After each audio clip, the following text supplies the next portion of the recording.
भगवान के वियोग में हम अंधकार में डूबे। ये अंधकार है अज्ञान, और मनुष्य अधिकतर जानता ही नहीं। लोग तो वर्ष में एक दिन दीपावली मनाते, लेकिन जो संत होता है उसकी दीपावली प्रतिदिन होती। तो इसी प्रकार से लोग दीपावली के आध्यात्मिक रहस्य को नहीं समझने के कारण उसको विभिन्न प्रकार से मनाते। तो फैक्ट में ये जितने भी उत्सव होते, इनको मनाने का एक सांस्कृतिक धार्मिक स्तर रहता है कि आपने लक्ष्मी जी की पूजा की, कुबेर की पूजा की, रीति रिवाज का पालन किया, और एक इसका आध्यात्मिक स्तर रहता।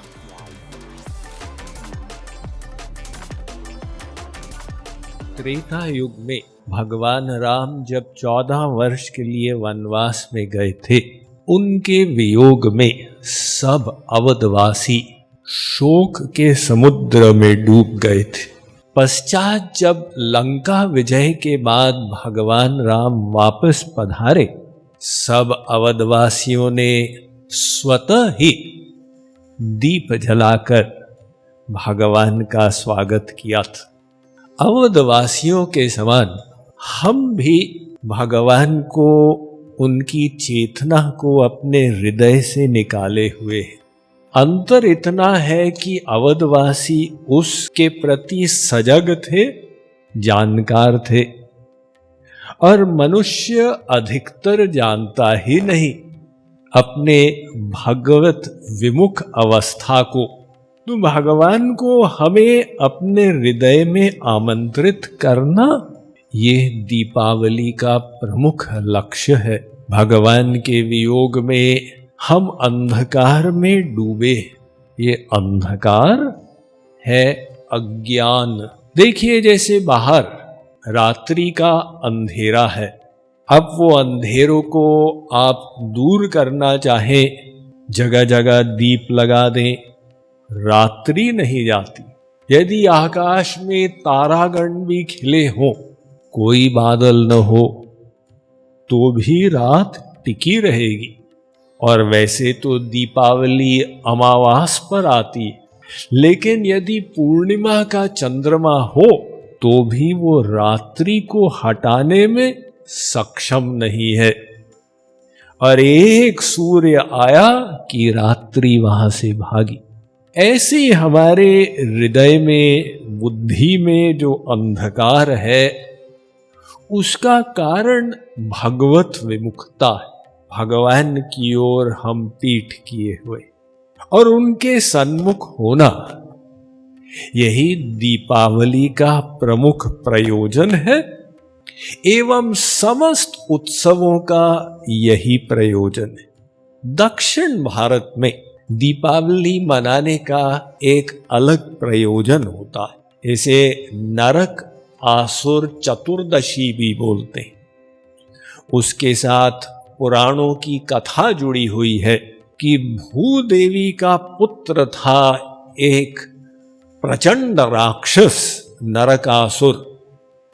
तो उसने खूब तबाही मचाई हुई थी और श्री कृष्ण रणभूमि में उससे मिले, किंतु दैववश नरकासुर ने श्री कृष्ण को मूर्छित कर दिया। तब श्री कृष्ण की पटरानी सत्यभामा ने शस्त्र उठाया और नरकासुर का वध किया। पश्चात सत्यभामा को खेद हुआ कि मैंने इसको मारा। तो बताया गया कि नरकासुर भूदेवी का पुत्र था और भूदेवी की ही अवतार सत्यभामा थी।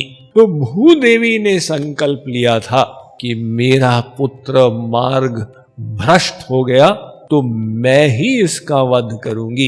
इसलिए ये निर्धारित था कि उसकी मृत्यु सत्यभामा के हाथ ही होनी थी।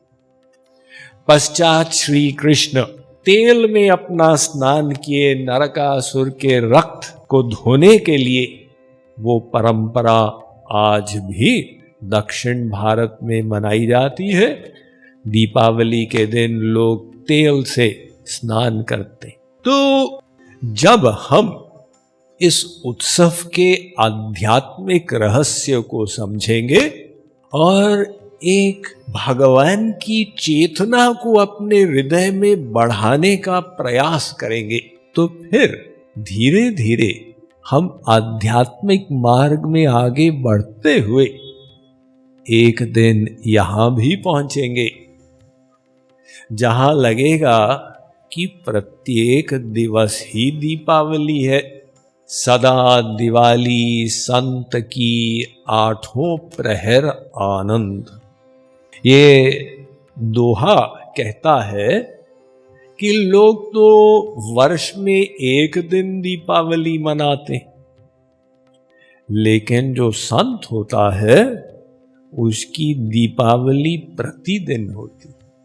तो इसी प्रकार से लोग दीपावली के आध्यात्मिक रहस्य को नहीं समझने के कारण उसको विभिन्न प्रकार से मनाते।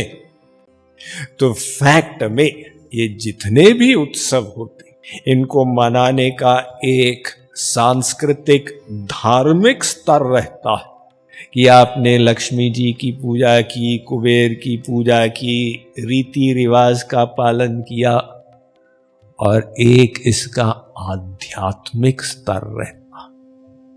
आध्यात्मिक स्तर तो दीपावली का यही है, असतो मा सद्गमय।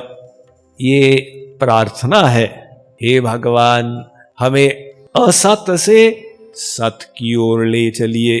तमसो मा ज्योतिर्गमय। मोह रूपी अंधकार से ज्ञान रूपी प्रकाश की ओर ले चलिए। मृत्योर्मा अमृतम गमय। हम जो मृत्युशील जीव हैं, हमें अमरत्व की ओर ले चलिए। ओम शांति शांति शांति, सर्वत्र शांति हो, ऐसी हम आशा करते। तो दीपावली में हम भगवान राम को अपने हृदय में पुनः आमंत्रित करें, उनको स्थापित करें एवं उनकी प्रेम की वृद्धि का हम प्रयास करें। तब फिर हमारा दीपावली मनाना सार्थक होगा।